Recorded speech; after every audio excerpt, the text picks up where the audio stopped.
आशिक जो है वो मतलब उनकी कोई सीमा रेखा, कोई बॉर्डर शार्डर कोई नहीं होता। देखें। अस्सलाम वालेकुम जी प्यारे हो, क्या हाल चाल है? ठीक ठाक है। अच्छा जी प्यारे हो, मैं हूँ जी इस वक्त स्लोवेनिया के एक बहुत ही खूबसूरत शहर कूपर में। जनाब ये समुंदर के ऊपर है और इसके नज़ारे ज़रा चेक करें आप, कितना खूबसूरत ये शहर है। ये देखें।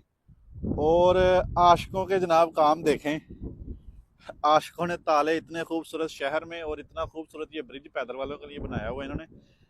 ताले लगा के जनाब देखें खराब कर रहे हैं।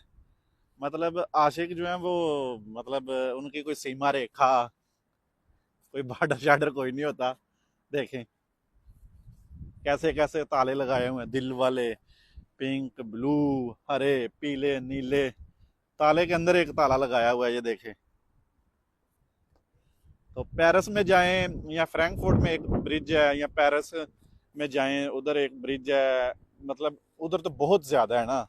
फ्रैंकफर्ट में भी एक ब्रिज है जिसका इतना ज्यादा मतलब ताले लग गए हैं कि वो पता नहीं 2-4 साल बाद उसको सब सबको फेंक देते हैं।